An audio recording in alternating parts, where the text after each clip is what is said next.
My name is Sawyer Jenkins, and I was the announcer on the Ocean Star. At 12:17 that night, I was about to play some jazz for the passengers who couldn't sleep. The board was steady until broken static suddenly came through my headset. Help! I'm trapped below the engine room. Is anyone there? I pushed the volume all the way up and asked 3 times. Who are you? Where are you? Can you hear me? The only thing I got back was a scraping sound, like waves dragging along the hull. That's when I knew it wasn't interference. It was a real person. By the rules, leaving my post meant risking everything. But as the silence closed in, I knew I couldn't just sit there. I grabbed an old flashlight from the drawer, stepped out of the warm booth, and headed down into the cold metallic belly of the ship. At the very end of the lower deck corridor, tucked away near the grease and pipes, I found it a loose ventilation grate. I bent down, shined the light into the dust, and my heart stopped. Out of the pitch black, 7 pairs of eyes stared back at me. To see what was really inside, I had to crawl into the vent myself. It was even tighter than I expected. My shoulders and elbows kept scraping against the metal. The farther I went, the hotter and heavier the air felt, and the engine noise got louder. So loud I could hear my own breathing bounce off the walls. When I finally dropped down from the vent, I saw what was really in there. Not one person, 7. An old man, grown men, women, and one very young girl. They were all crammed inside. That hidden compartment below the ship, like people someone had gone out of their way to keep out of sight. But the one who hit me hardest was the little girl, maybe 12 years old. She was hugging her knees and staring at me like she was trying to decide if I was really going to get them out. At that point, I only had one thought. Get them out first. Yeah. I helped the nearest person to their feet, told Leah to stay close and started leading all 7 of them out. But the second we stepped into the corridor, a flashlight snapped on at the far end. It wasn't security. It was Captain Victor, Sawyer. my own uncle. Victor didn't rush toward us. He didn't even ask who they were. He just lowered the flashlight, letting the beam slide from my face to the 7 people. That's when I realized he hadn't just found out. He already knew. Sawyer, you found something you weren't supposed to find. He didn't look surprised at all. I pointed at the 7 people. And one thought kept hitting me. They'd been down there for 12 days. If they stayed any longer, somebody was They've been going locked to die. down there for 12 days. The old man has a fever. The girl is dehydrated. Can't you see that? I can see it.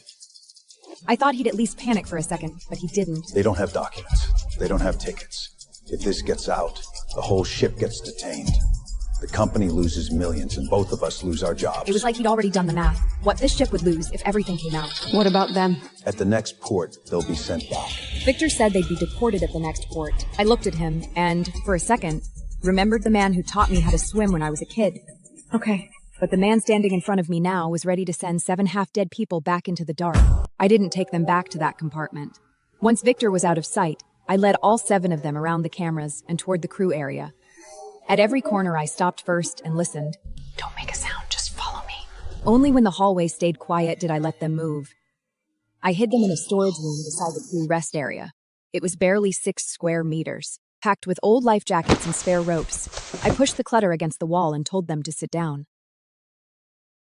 Are you really going to help us? Yes, but right now, you have to stay quiet. Leah didn't sit down. She just stood beside me, pinching the edge of my sleeve. Are they going to send us back?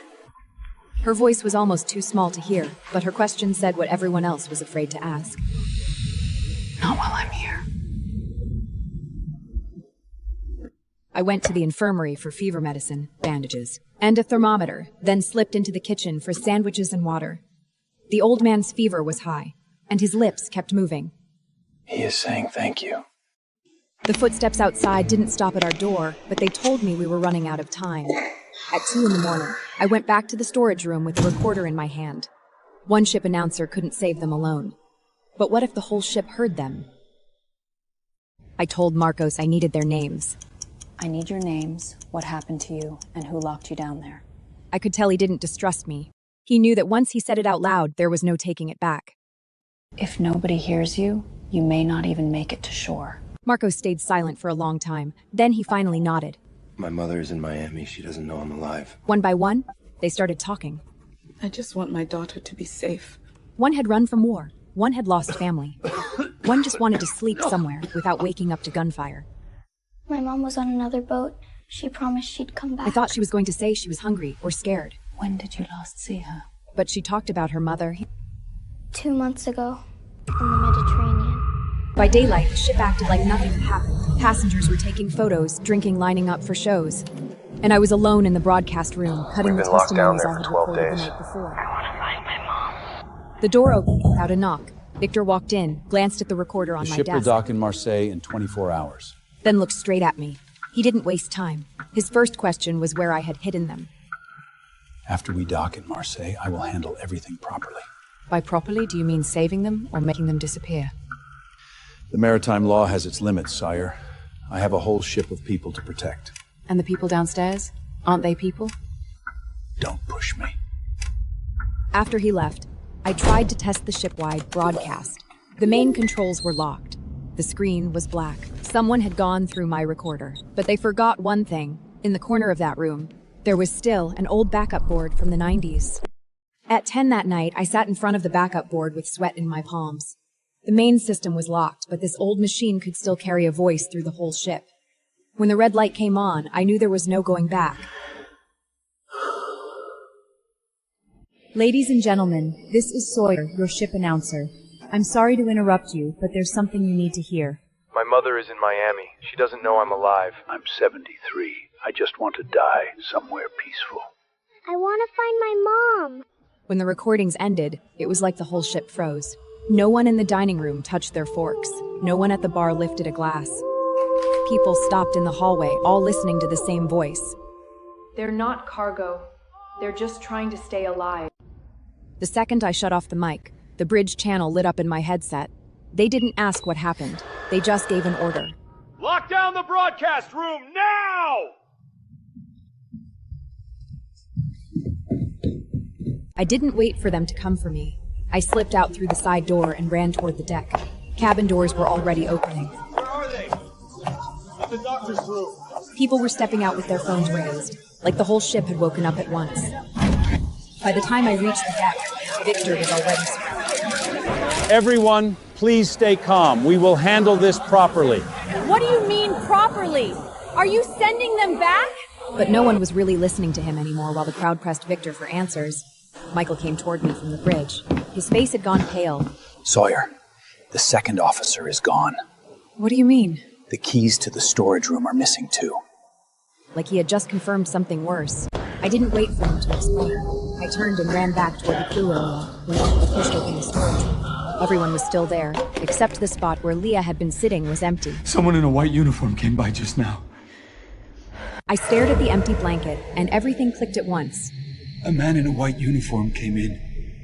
He said Leah needed a private medical check. She left with him. Leah was a child, the one witness who could make the passengers furious. Michael and I split up. I ran past the medical room, the storage area. All passengers, please return to your cabin. The lifeboat corridor, listening for one child's voice. Then I heard Leah behind an isolation door. Leah, it's me! Leah, Sawyer, I'm scared. Her crying was tiny, like the metal was pressing it flat. Don't be scared. I hear you.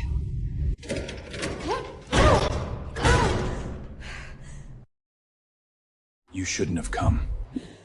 And that we were running out of time. The lights of Marseille were already on the water. The moment it opened, I saw Leah curled in the corner. Are we going to die? No. Dawn is coming. And the second officer trying to slip out through the other passage. At 6 in the morning, the ship approached Marseille. The dock was already filled with reporters, police, and human rights workers. The videos passengers had posted overnight made it impossible for the company to hide what happened. Will I find my mom? I'll help you find her. For the first time, all 7 of them stood in the sunlight. That day, the second officer was taken in. Victor was suspended. I was fired. The reason they gave me was simple: unauthorized use of the broadcast system. I thought the story ended there, until 1 week later, a letter from Marseille arrived. After Marseille, I kept waiting for news. A few days later, a letter from Marcos finally arrived. He said they had been placed in a refugee center in France, and for now, they were safe. There was also a photo inside. In it, Leah was holding her mother, crying so hard her eyes were swollen. On the back, there was only one sentence: "Thank you for letting me live." I cried for a long time. For a moment, I thought that was the best ending we were ever going to get. But that same night, my phone rang. It was a number I didn't know. Sawyer, my name is Elena. I remembered her immediately, the woman in the corner whose leg could barely hold her up. I know who put us on that ship. But she wasn't calling to thank me. She said she knew who had put those 7 people on the ship in the first place. But before that happened, the company got in front of her. The management of the Caribbean Star had no knowledge of this. How could you not know about this? The rescue video spread everywhere, and they held a press conference to cut themselves loose first. But we have reason to believe that her actions may have contributed to the incident. They blamed everything on the second officer, and then they turned on me. They said I had used the broadcast system without authorization and stirred up the passengers. Before long, edited clips started spreading online, and the mood shifted. That night, my mother sat across from me at the dinner table. Sawyer, do you want to stop? If I stop now, they'll reduce those 7 people to a management error. I went to see a lawyer. The recording proves that one incident. If you want to prove the company allowed this for years, you need an internal witness. She gave me the one answer that mattered.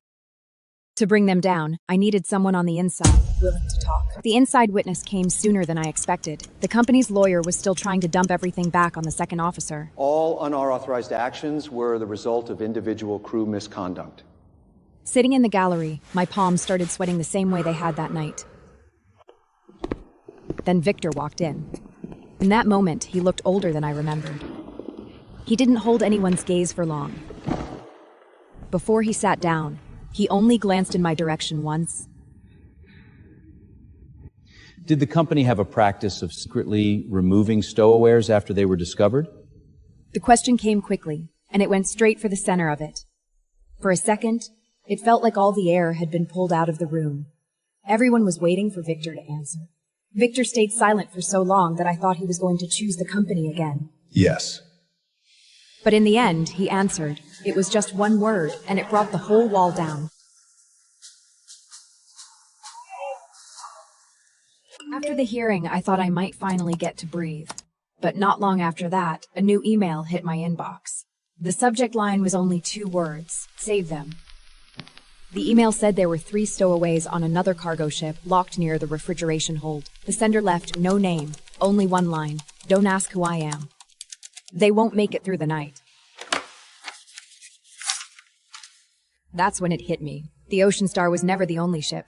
We got those 7 people out, but there were more, hidden in places no one was meant to see. This couldn't keep depending on luck. Hello? Hello.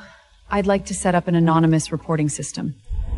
Do you know how many shipping companies you'll offend by doing this? The person on the other end went quiet for a few seconds, like they were deciding whether I was out of my mind. But I knew this much. I know.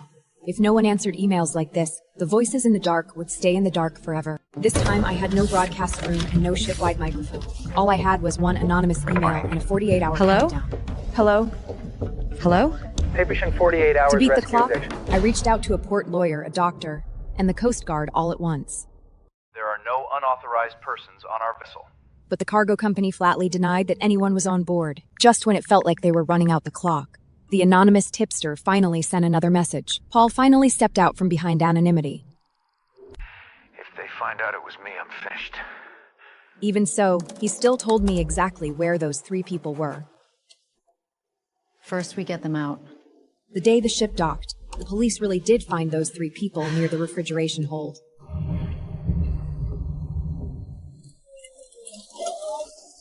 When the ambulance pulled away, I thought we had won. But that night, Paul called me, and his voice was wrecked. They fired me. The night Paul was fired, I finally understood something. Getting people out wasn't enough. Anyone brave enough to speak needed somewhere to land, so Elena and I rented a tiny office. We turned everything into a process: find, record, report, protect the source. I thought we were building a charity. Then Elena looked at the chart and shook her head. This isn't charity. Then what is it? It's another kind of broadcast. Our first job was finding Paul a new one. The second was connecting the anonymous system to more ports. The third was making sure every whistleblower had a way out. The phone rang from morning to night, and the names on the board kept multiplying. That first year, we only hoped to help 5 people. But our first case won, and the person we rescued was granted asylum. Just as I thought the organization might finally be standing on its own, the hospital called. Sawyer, Victor is critically ill. He wants to see you. By the time I got to the hospital, Victor looked like a different man. The monitor kept beeping beside him. When he saw me, his lips moved for a long time before he finally managed to say my name. Sawyer. I hadn't called him Uncle in a long time. Uncle. Back then, it wasn't that I didn't know right from wrong. I was just too afraid. He didn't ask me to forgive him. He just handed me an old hard drive and a will. The money goes to those who are still alive, and the evidence goes to those who haven't been heard yet. A few days later, he was gone. I didn't use the money for a memorial. I used it for Leah's mother's immigration case. Victor hadn't saved those 7 people that night, but in the end, he helped save one family's future. After Leah and her mother settled down, she wrote to me often. She said she wanted to study communications. But every time she imagined speaking in front of people, her hands went cold. I took her to a small radio station. She stood in front of the microphone, pinching the hem of her shirt, afraid to even breathe too loudly. What are you afraid of? I remembered the first time I met her, how softly she had said her own name, so I didn't push her to speak. That people will hear my voice. Then don't talk yet. Just play the music. I just handed her a jazz record after that day. Leah started walking into studios on her own.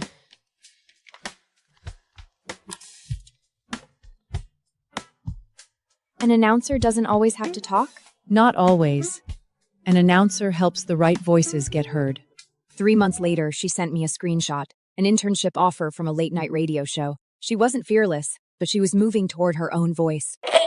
The night Leah hosted her first late-night show, I sat by the radio feeling more nervous than I had before my own broadcast. She hadn't told me what the episode was about. She only said, listen to the end. She connected a caller who had survived at sea. I was once locked in, Edward. Locked in the lower deck of a cruise ship. An announcer saved us. When the woman's voice came through the radio, my fingers froze. I knew she was remembering that night. The vent, the flashlight, the dark. That announcer is a role model for all of us. The number of our would I carry, man. Name the tip. If you're in the dark, please don't believe no one can hear you. I was just about to breathe when the hotline light came on. A boat has gone missing in the Mediterranean. After the hotline call, all we had was a very rough coordinate. The area was too wide, and there might be children on board. We didn't have a rescue boat of our own, so all we could do was call nearby vessels again and again. Most of the calls came back with the same answer. You are not an official agency. Stop causing trouble. The people are out there at sea. They can't wait for procedures. That night, Elena stared at the blank stretch of sea on the map for a long time. She didn't complain, and she didn't try to comfort me. She just said one sentence that kept me awake all night. Sawyer, if we always rely on others to send boats, we'll always be a step too late. The next day, we launched a fundraiser to build our own small rescue boat. There were plenty of doubts, and the numbers moved slowly at first. I was once that child waiting to be heard. Until Leah went on air and told her own story from the lower deck for the first time. When Elena was diagnosed with cancer, fear wasn't the first thing she said. She was lying in a hospital bed with case files beside her, and she looked at me and said the work couldn't stop. The organization can't stop. She pushed her contacts, case sheets, and lawyer lists into my hands. I stepped back without meaning to, because I knew those papers weren't just files. I'm not a lawyer. You're the voice. They were an entire rescue net at sea. After I took over maritime rights, I moved the office to Miami closer to the port and closer to danger. On the first day, 3 reports came in. That's when I understood the red button wasn't in a broadcast room anymore. It had become a network. Are you scared? That night, Leah called and asked if I was scared. The next day, an invitation to speak at an industry conference landed in my inbox. Years ago, I was fired for pressing that broadcast button. Many years later, I stood in front of the entire maritime industry, and my palms were still sweating. Det var det nämning vacation that I was willing to rest. I reduced it to 4 simple steps: identify, protect, report, and rescue. Do you have any idea how much operational risk this will add? If you lock people in the lower deck, does the risk cease to exist? 3 companies signed on the spot. More people slipped the materials into their briefcases and said they needed to review them. Which of they ended? I knew that sometimes review doesn't mean caution. It means delay. If we had this before, I would have spoken out.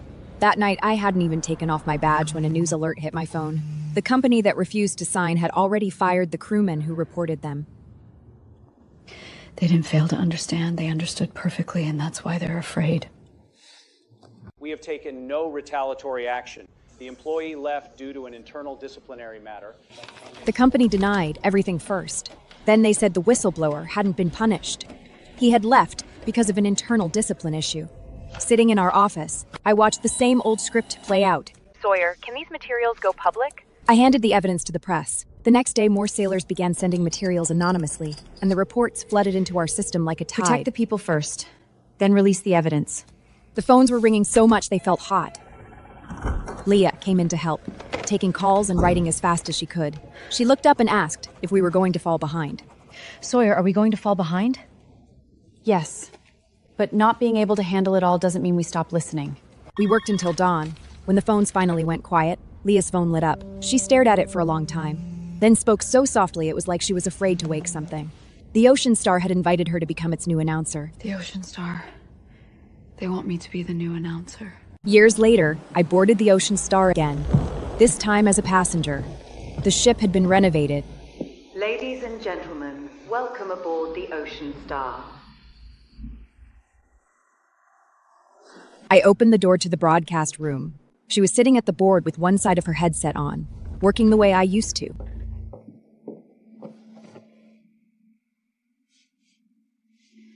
I did it. She showed me the new broadcast console. The equipment had changed. The sliders were smoother, the lights brighter. But in the corner, that red button was still there.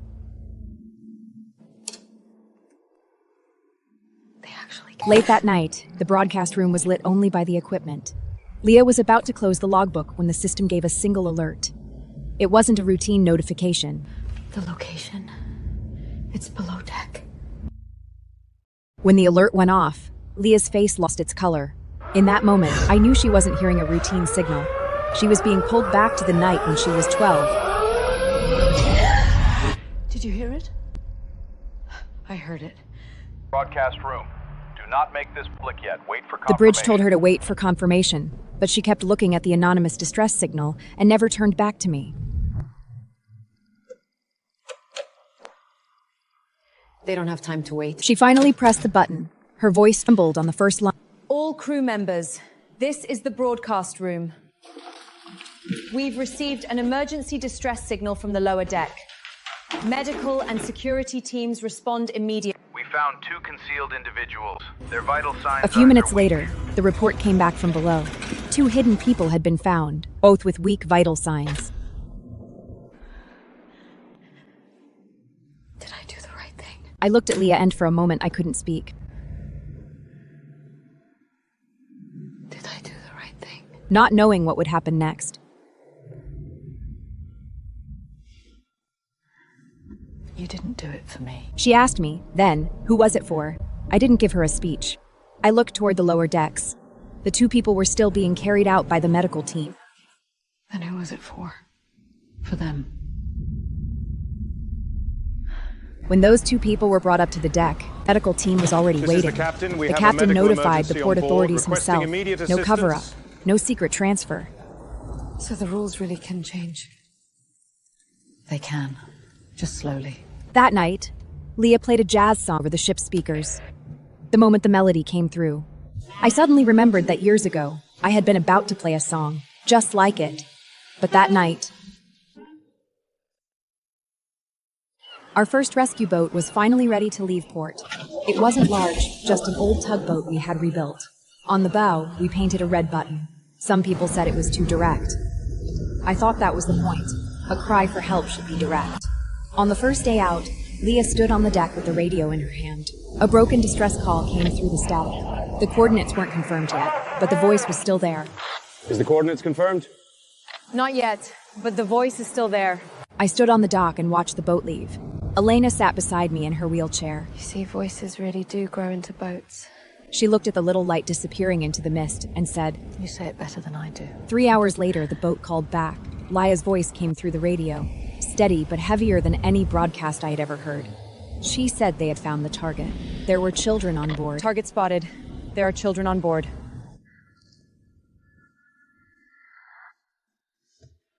On the 20th anniversary of Sea Rights, the hall was full, different faces, different languages, different stories, but each of them had once waited in the dark for someone to notice. 20 years ago, I helped rescue 7 people. 20 years later, behind those 7 were thousands of names. Marcos came from Venezuela. Thank you. Leah's mother came too. For letting my daughter live. She held my hands, and her English was still halting. She thanked me for letting her daughter live. She survived on her own. Photos of the people we had helped began to play on the screen. I saw elders, children, crew members, whistleblowers, and Paul. He was now a supervisor at another shipping company. Over 20 years, we hadn't only helped people survive. We had kept voices from being forced back into silence. When Leah stepped onto the stage, I was not the only one Sawyer saved. I was just a voice she happened to hear. When I turned 60, I retired from Sea Rights. Leah took my place and became the new director. The hall that day was small, and the lights were modest. But as I sat in the audience and watched her walk to the podium, she stood at the podium holding my old recorder. This recorder captured calls for help, and it captured testimonies. Today she was placing it in the archive, not to bury it. She looked at me and said I had taught her that a broadcaster doesn't always have... Leah taught me that a broadcaster doesn't always have to keep speaking. Sometimes the most important thing is to hand the microphone to someone else. People applauded. I looked down at my hands and realized they no longer trembled the way they once did. After the ceremony, Leah asked if I would miss... strange? Yes. Then take your time getting used to it. Out there never truly left me. At 80, I sat by the sea watching the sunset. The waves hit the rocks like a heartbeat. Sawyer, we found another boat at sea. We're heading out. Okay. Is there anything else you want to say? She asked if I had anything else to say. I was silent for a long time. The eyes from the lower deck, the red light in the broadcast room, Victor's silence, Elena's wheelchair. They all came back like waves, one after another. Press the red button. Which one? The one inside you. I looked toward the horizon and understood that the real button had never only been in the broadcast room. Andy pressed it. The other end of the line went quiet for 1 second. Then Leah said she had pressed it. I looked toward the horizon, where a small boat was moving into the dark. My story was ending, but the voices we had heard were still moving forward.